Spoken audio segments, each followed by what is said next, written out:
So you might be looking at the words that we picked and you might think, oh my goodness, what obscure words. Why did they pick those? And I am just going to flip now to where the target words for the consonants start. And they start on Appendix 3 on page 13. So we were actually very careful about the selection of our words. We were looking for certain things. Firstly, we wanted all of our words to begin with the target word sound. So of course, B, for example, sometimes appears at the end of words. But we wanted to make sure all our words had B at the beginning. And then we were looking for words that had the target sound but didn't have another target sound next to it. So bread, for example. It's not just a B sound, it's a brr. It also has that R in there. So that wouldn't have been a word we chose.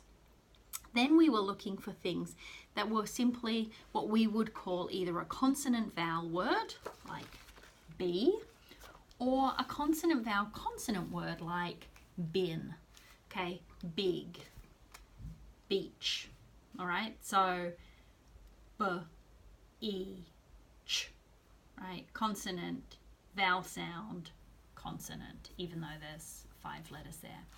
The other thing that we were looking to do is we were looking to pair our sounds, our words. So for B, the minimal pairs of these, the contrastive pairs, are the P words, because B and P are basically the same sound. One has a voice on and one has a voice off.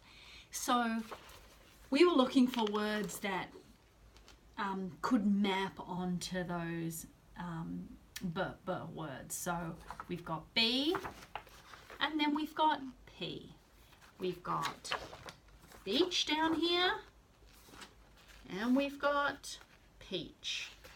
What this means is if a child is making a sound error related to their voice on and voice off, you have the pictures to help them with that. So if you're working on d, d, d, but the child is making a t, t, t, their voice is off, and maybe they're not hearing the difference between these two sounds, they're not hearing the voice on, voice off contrast, you can say, I know that you're trying to say die, but what I am hearing you say is tie. I'm hearing that t, t sound.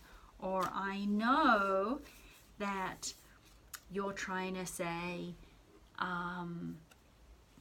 tin, as in a tin, but what I'm hearing is d, d, din. Okay? So din and doze might not be words that are already in your students' English vocabulary. But this gives you an opportunity to talk about, oh, well, doze is another word for sleeping. Doze is another word for taking a nap. We sometimes feel a bit dozy in the afternoon when it's so hot and we've eaten lunch. Or din is another word for noisy. Look, there's so much noise. They're covering their ears. Din means making a din is making a big noise. Okay? So when you look at the words, they were usually selected for a specific reason. We were mostly picking words that we hoped students would already know and be familiar with in their communities, but also sometimes we were trying to pair them with another word for teaching purposes.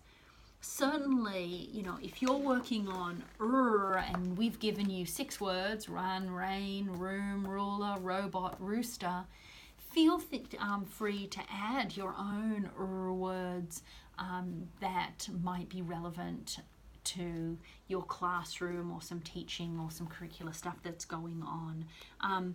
If you are picking words, especially with your sounds, just be careful about those blends where, like, slip or slide, sleep, speak.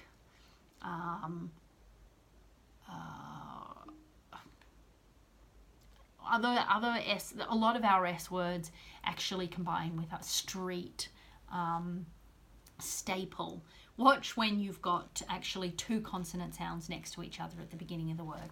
Because if you're working on S, it's going to be easiest to work on S when that's the only consonant sound.